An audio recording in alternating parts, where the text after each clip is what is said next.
삼성은 세계 굴지의 글로벌 산업 테크놀로지 기업입니다.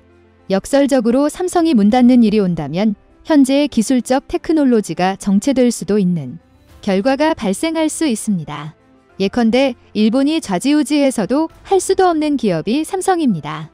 일본은 더 이상 간과하지 말고 착각의 늪에서 벗어나서 일본 자국 기업의 정진을 위해 힘쓰기를 조언해봅니다. 엔저 현상으로 일본은 파산 직전에 돌입했다. 무자비하게 박수를 쳐줄게. 수출 규제로 한국 반도체 산업을 무너뜨리려 했던 일본이 최근 놀라운 행동을 보여 화제가 되고 있습니다. 미국까지 찾아가 힘을 합쳐 한국과 대만 반도체 산업을 뛰어넘자고 제안을 한 것입니다. 일본이 노리는 부분은 2나노미터 미만의 차세대 반도체 개발과 생산 부분입니다. 이는 삼성이나 TSMC가 2025년을 목표로 할 만큼 어려운 기술인데 반도체에서 한참 뒤처져 있는 일본이 이런 발언을 해 그 의도가 주목받고 있습니다. 이런 상황에 바이든 대통령이 엄청난 행보를 보여 일본이 멘붕에 빠지고 있습니다. 무슨 일이 벌어졌기에 전 세계 언론들까지 난리인지 한번 살펴보겠습니다. 지난달 25일 한국정책협의단은 일본 하기다 경제산업상을 만나 수출 규제에 관해 논의를 한 바 있습니다. 하지만 일본 측은 회담이 끝난 후 기자회견을 열고 기존 입장만을 되풀이했습니다. 한국이 WTO의 제소에 대화가 멈춘 상태라며 WTO 제소를 취하하지 않는 한 정책 대화로 돌아갈 수 없다는 입장을 보인 것입니다. 게다가 그 이후 나타난 일본의 행보는 황당했습니다. 일본 하기다 경산상이 5월 2일 미국으로 건너와 반도체 공급망 협의를 추진해 삼성을 뛰어넘자고 제안했던 것입니다.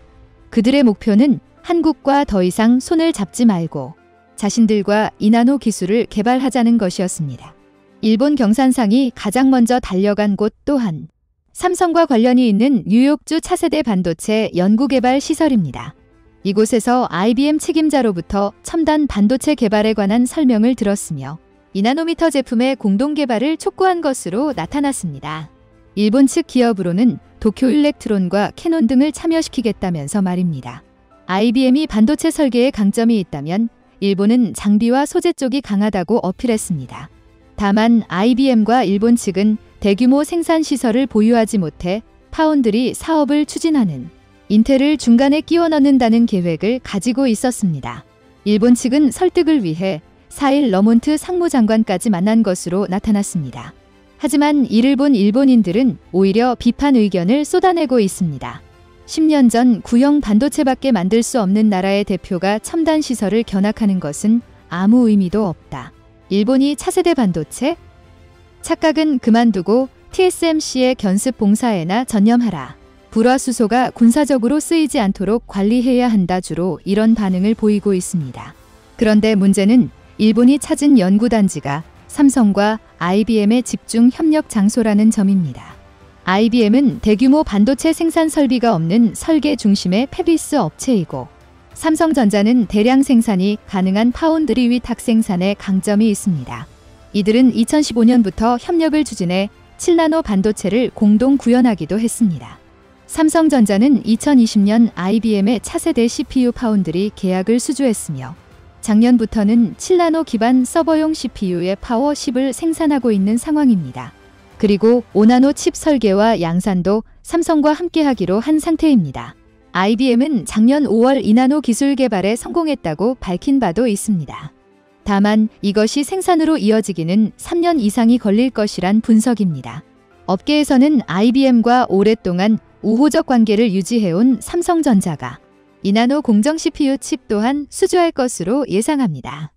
작년 12월 삼성과 IBM은 트랜지스터를 수직으로 쌓는 기술까지 개발해냈습니다. 이는 VT-FET로 불리고 있는데 기존 PNFPT로 설계된 칩보다 성능을 2배로 올리고 전력 사용량은 85% 절약할 수 있는 획기적인 기술입니다.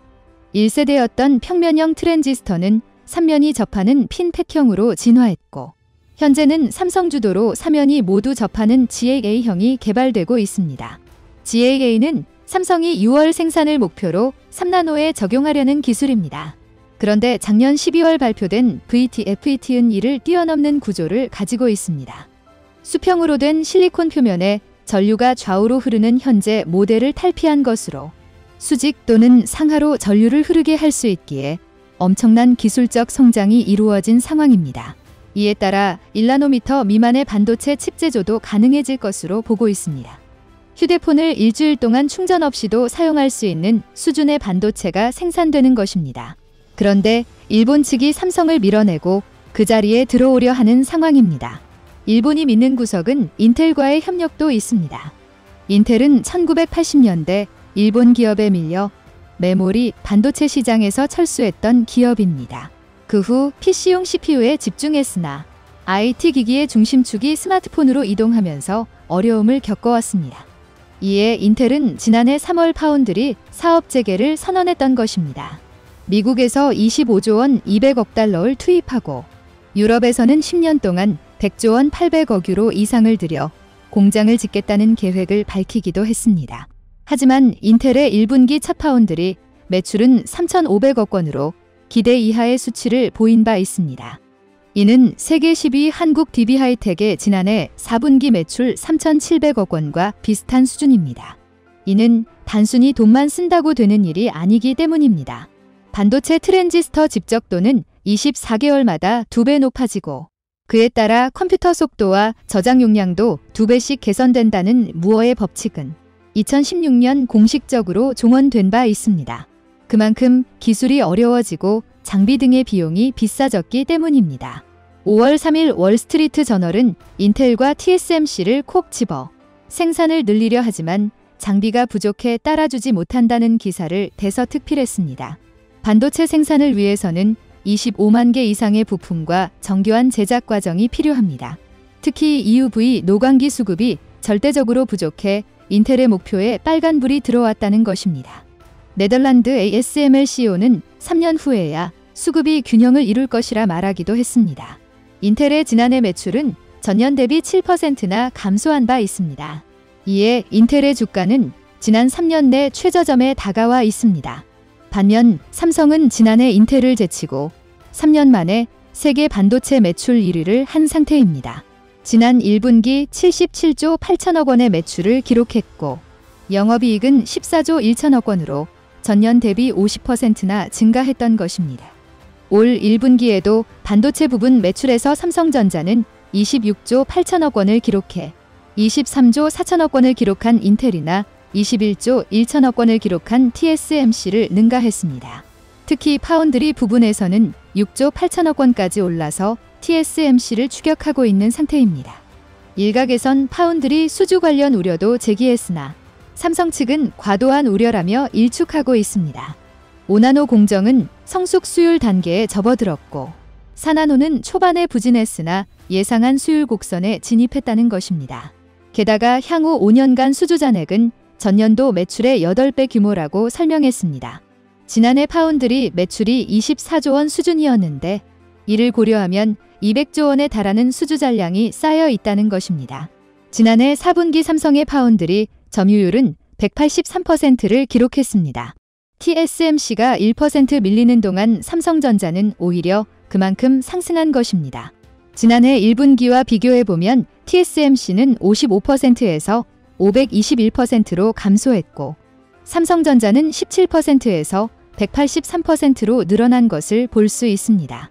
10나노 공정 이하로 한정하면 6대 4 정도의 차이로 크게 줄어든 상태입니다. 삼성연구원은 2023년 이후 판도가 크게 바뀔 것이라 내다보고 있습니다.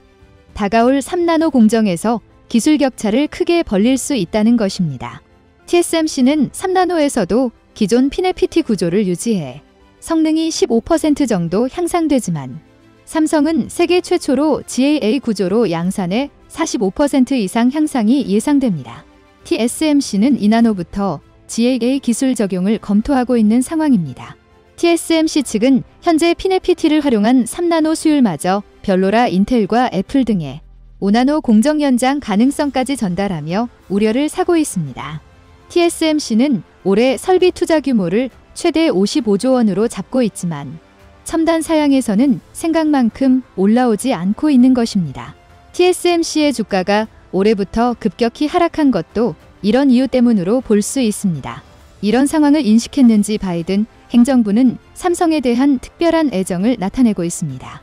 지난해 4월 글로벌 반도체 기업을 대상으로 공급망 회의를 열었을 때는 삼성전자와 TSMC, GM, 포드, 알파벳, 인텔 등 19곳의 CEO를 불렀지만 올 3월 회의 때는 외국 기업으로는 유일하게 삼성전자만 초대했던 것입니다. 바이든 대통령은 해당 자리에서 삼성의 투자 계획을 극찬했습니다. 삼성이 텍사스에 170억 달러 규모의 5나노 공장을 짓는 것을 크게 환영한 것입니다. 이번 달 바이든 대통령이 한국을 먼저 찾는 것 또한 이와 무관하지 않은 내용입니다. 방한 기간 중 삼성전자 평택 반도체 공장을 찾는다는 보도까지 나오고 있습니다. 미국 대통령으로는 처음으로 한국 반도체 공장을 찾는 것이기에 외신에서도 크게 화제가 되고 있습니다. 그리고 삼성, SK, 현대차그룹, LG그룹 총수와의 만남이 예정되어 있는데 반도체와 전기자동차 배터리 등에서 한국 기업의 중요성을 인식하고 있다는 분석입니다. 매우 놀란 일본 기자는 한국에 먼저 가는 건 60년 만에 처음 있는 일이 아니냐? 미국의 정책 변화를 상징하는 것이냐? 이렇게 백악관 대변인에게 묻기도 했습니다. 그런데 백악관 대변인은 순서 측면에서 과하게 해석하지 말라는 답변했고, 다만 미국이 한국과 매우 중요한 관계를 갖고 있어 동아시아 지역뿐 아니라 전 세계의 문제를 한국과 다루고 있다는 점 때문에 찾는 것이라 설명해 일본을 당혹스럽게 했습니다. 즉, 미일 정상회담이나 쿼드 정상회의를 위해 일본에 가는 것보다 한국을 찾아 반도체 협력을 추진하는 것을 더 중요하게 보고 있다는 해석입니다. 일본은 1990년대 세계 반도체 시장에서 약 50% 점유율로 1위를 한 바 있습니다. 하지만 현재는 10% 정도에 머물러 있는 상태입니다. 일본은 지난해부터는 정부 주도로 해외 기업을 유치하기도 했습니다. TSMC 공장을 유치해 22에서 28나노 제품을 양산하겠다는 것이었죠. 하지만 일본 전문가들은 10년 전 기술인데다 일본 반도체 점유율로 계산되는 것도 아니라며 냉소를 보내고 있습니다. 일본 내 반도체 분야 종사자 수는 2010년 38만 명에서 2021년 24만 명으로 감소해 있습니다. 일본 분석기관은 5년 후엔 베테랑 엔지니어가 모두 사라질 것이라 우려하고 있는 상태입니다. 한국은 파운드리 분야에서도 세계 1위를 차지해 일본이 더 이상 넘볼 수 없게 만들길 바랍니다.